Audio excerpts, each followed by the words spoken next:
இந்த வருஷம் அவருடைய ஸ்பெஷலான பிறந்தநாள்.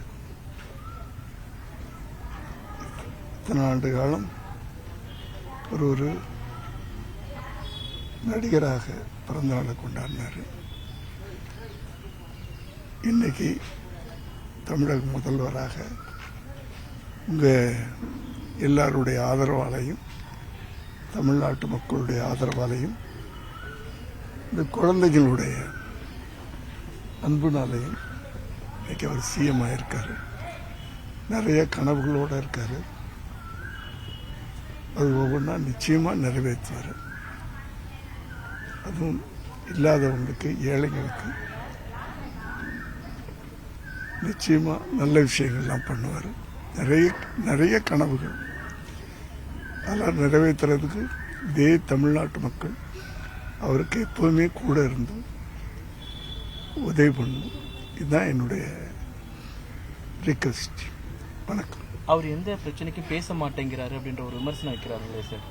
கடந்த 60 வருஷமா பேசியே நாட்டுக்கு எடுத்துட்டாங்க. இவர் அதை பண்ணணுமா? சொல்லுங்க தம்பி.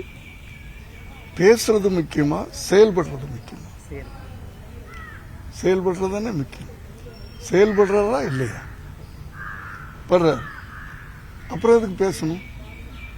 சும்மாவே நாங்கள் அதை பேத்துருவோம், இதை பேத்துருவோம் அப்படின்னு சொல்லிட்டு எதுவுமே செய்யாமல் இருக்கிறத விட செயலில் காட்டலாம்ல. அதுதானே அதை பண்றாரு. இப்போ பார்த்தீங்கன்னா ஒரு இத்தனை வருஷம் இத்தனை கட்சிகள், ஒரு உதாரணத்துக்கு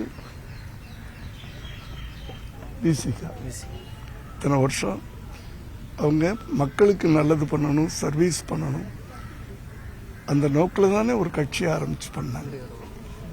அதுக்கு ஒரு அதிகாரம் கொடுத்தாங்களா அவங்க? இதுக்கு முன்னாடி ஆண்டவங்கள்லாம் ஒரு அதிகாரம் இருந்தால் தானே அதை பண்ண முடியும். ஒரு அதிகார பகிர்வு பண்ணாங்களா?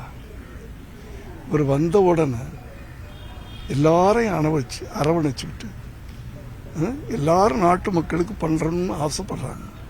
அவங்களுக்கெல்லாம் வாய்ப்பு கொடுக்கணும்ல. நம்ம அந்த அதிகாரம் இருந்தால் தானே அந்த வாய்ப்பை பயன்படுத்த முடியும். அது மாதிரி இன்னைக்கு இந்த தம்பி ஆண்டனி, பெசன்ட் நகர் ஆண்டனி எனக்கு ரொம்ப காலமா நண்பர்.